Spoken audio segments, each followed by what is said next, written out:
स्वागत है आज के वीडियो में। कैसे हैं आप लोग? आशा करता हूं कि बहुत बढ़िया होंगे। दोस्तों, सोमवार को मार्केट खुलते ही ना क्या फिर से खून की होली देखने को मिलेगी। अमेरिका का नैस्डैक ना एक दिन में लगभग 4.2% टूट चुका है। डाउ जोन्स की अगर बात करें, S&P 500 भी बुरी तरह गिर चुके हैं। यहां ईरान यूएस तनाव अभी भी बना हुआ है। क्रूड ऑयल का अगर प्राइस देखें भैया, $90 के ऊपर लगातार घूम रहा है।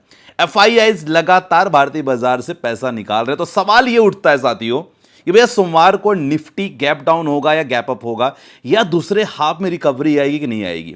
और वीडियो के आखिरी में देखो, पूरी वीडियो देखना मोस्ट इंपॉर्टेंट है। वीडियो के आखिरी में मैं बताऊंगा कि अगर मार्केट गिरता है तो आपके पास लमसम करने के लिए मौका मिलेगा, कौन से म्यूचुअल फंड मेरी नजर में रहेगा। ठीक है, लेकिन उससे पहले सब कुछ इंपॉर्टेंट है भाई। लर्निंग बहुत इंपॉर्टेंट है और लर्निंग के बाद ही आपको अर्निंग आती है। तो अगर आप स्टॉक मार्केट में हो और स्टॉक मार्केट में डेली अपडेट्स चाहते हो, खासकर सेंसेक्स निफ्टी का लेवल्स होता है, यहां एक्सपर्ट्स लगातार आपको लगातार सिखाने की कोशिश करते रहते हैं। Data, mutual fund analysis, stock market alerts सब पाना चाहते हो तो फ्री व्हाट्सएप कम्युनिटी ग्रुप का डिस्क्रिप्शन में लिंक मैंने डाल दिया है, जहां जाके आप सीख सकते हो।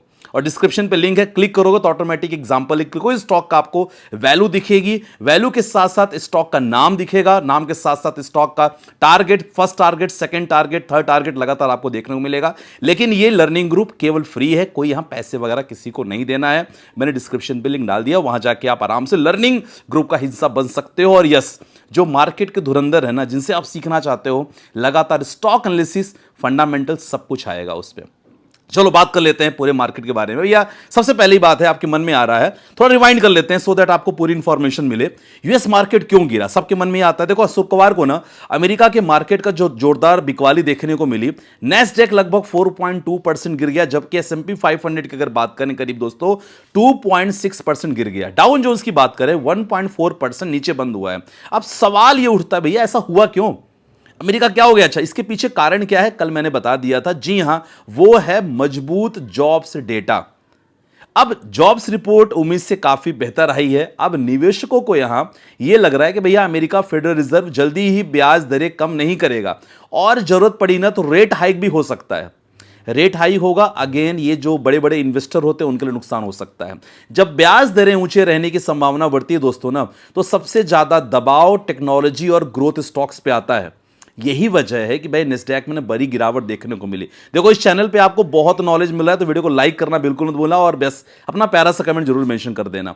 अब इसका असर इंडिया पे क्या हो सकता है समझने की कोशिश करो।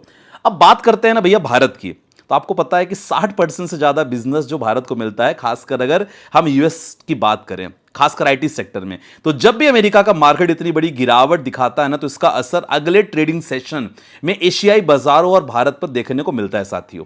सबसे बड़ा डर पता है क्या है? सबसे बड़ा डर यहां बना हुआ है भैया यूएस मार्केट क्रैश के बाद ईरान यूएस का जियो पॉलिटिकल जो टेंशन चल रही है, क्योंकि कोई किसी को कम नहीं मान रहा है। ठीक है ना, महंगा क्रूड ऑयल, लगातार क्रूड ऑयल बढ़ रहा है, जो बहुत बड़ा रॉ मटेरियल इंडस्ट्री के लिए। FIIs लगातार सेलिंग करे, तो क्या मंडे मार्केट को यहां गैप डाउन ओपनिंग की चांसेस दिखाई दे रहा है? तो मुझे लग रहा है यस, बिल्कुल यहां गैप डाउन की उम्मीदें दिख रही है, लेकिन फर्स्ट हाफ में। और कई बार यह भी देखा गया है साथियों कि गैप डाउन ओपनिंग के बाद पैनिक सेलिंग खत्म होते हुए रिकवरी भी देखने को मिलती है। तो यहां ऐसा लग रहा है कि हो सकता है सेकंड हाफ में आपको रिकवरी देखने को मिली। अच्छा, मेरा पर्सनल जो एनालिसिस यही कहता है कि अगर सुबह घबराहट वाली बिकवाली आती है ना, तो हो सकता है दूसरे हाफ में आपको शॉर्ट कवरिंग या रीबाउंड संभावना बन सकती है साथियों, ध्यान रखना। और यहां पैनिक बिल्कुल मत होना मार्केट ओपनिंग में। और इस समय खासकर अगर ईरान यूएस सिचुएशन के बारे में बात करें ना, तो मिडिल ईस्ट की हालत उतनी अच्छी नहीं, आपको पता है ना। एक दूसरे पे लगातार दबाव, एक दूसरे पे लगातार प्रेशर लगातार देखने को मिल रहा है। दोनों कर रहे हैं, चाहे अमेरिका की बात करो चाहे ईरान की बात करो। तो ईरान और यूएस के बीच में तनाव पूरी तरह भी खत्म नहीं हुआ है साथियों। हालांकि कुछ रिपोर्ट्स में डीएस्केलेशन की बात दिखाई दे रही है, लेकिन स्थिति अभी भी संवेदनशील बनी हुई है। अच्छा, रिपोर्ट्स कह रही है कि भाई हो सकता है जल्दी खत्म हो जाए युद्ध, लेकिन अभी कोई रिपोर्ट अभी नहीं बताया जा रहा कहीं कुछ होगा।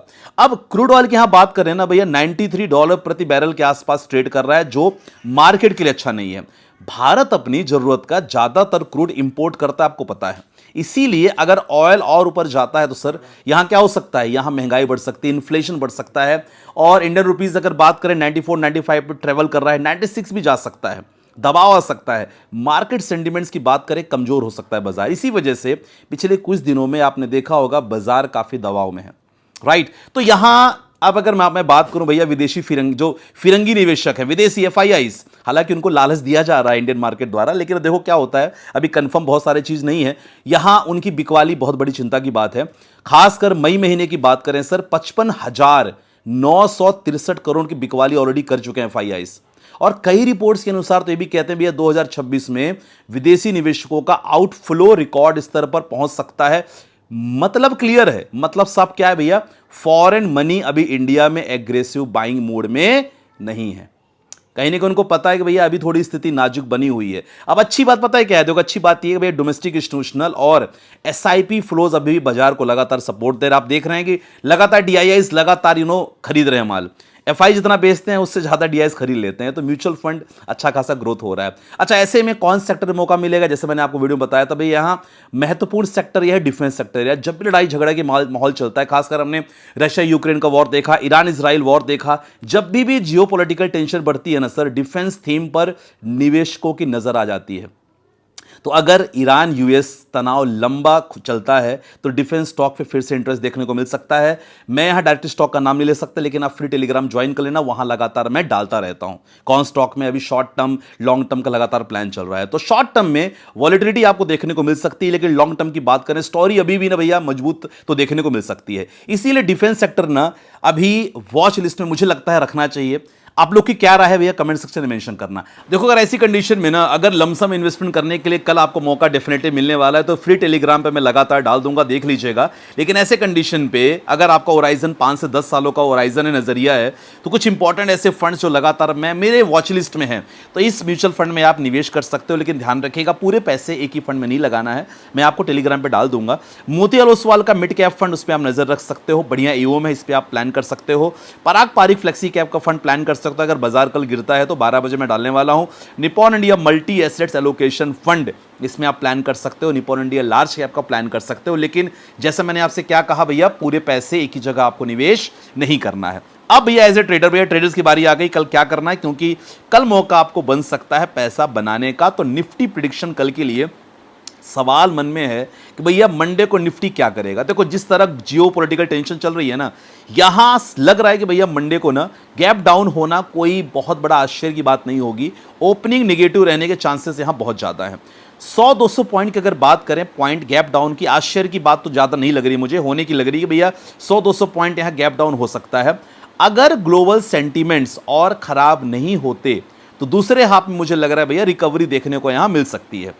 23,000 आप देख सकते हैं चार्ट पे, 23,000 का जो आसपास का जो मजबूत यहां सपोर्ट जोन दिख रहा है। मतलब अगर यहां कोई बाइंग आती है 15 मिनट के टाइम फ्रेम पे देख लेना, प्रीवियस हाई को ब्रेक करेगा तो वहां आप लॉन्ग पोजीशन ले सकते हो। पैनिक सेलेशन अगर सेलिंग हुई तो वॉलेटिलिटी देखो बढ़ सकती है। यानी सोमवार का दिन भैया काफी ना रोलिंग कोस्टर होने वाला है, as a investor as a trader दोनों। अब यहां दोस्तों याद रखने वाली क्या बात है, मैं आपको जो मैं कहता हूं गलती नहीं करना है। मार्केट में ना डर हमेशा सबसे बड़ा मौका लेके आता है, हमने पहले भी देखा था। अब यहां आपको कोई घबरा के फैसले नहीं करना है। आपके म्यूचुअल फंड्स आपने जो निवेश करके रखा है प्लीज होल्ड करके रखो। सिचुएशन टफ है, आपका एग्जाम लिया जा रहा है एज इन्वेस्टर। इंपॉर्टेंट ये है कि भैया अच्छे स्टॉक्स को होल्ड करके रखो। एसआईपी जरूर कंटिन्यू रखो। यहां क्वालिटी एसेट्स पे आपको ध्यान रखना है। और सबसे बड़ी बात है यहां, अगर आपने पोजीशन फंडामेंटल स्ट्रॉन्ग स्टॉक्स पे लेके रखी, पोजीशन अपनी कट मत करना। ऐसा ही मेरी राय है, बाकी सर मर्जी आपकी, डिसीजन आपका है। और अंत में यही कहूंगा कि भैया अगर वीडियो पसंद आए तो लाइक कर देना, चैनल पे नया सब्सक्राइब जरूर कर लेना। और जाते जाते व्हाट्सएप कम्युनिटी का डिस्क्रिप्शन पे लिंक मैंने डाल दिया है, वहां जाके देखो।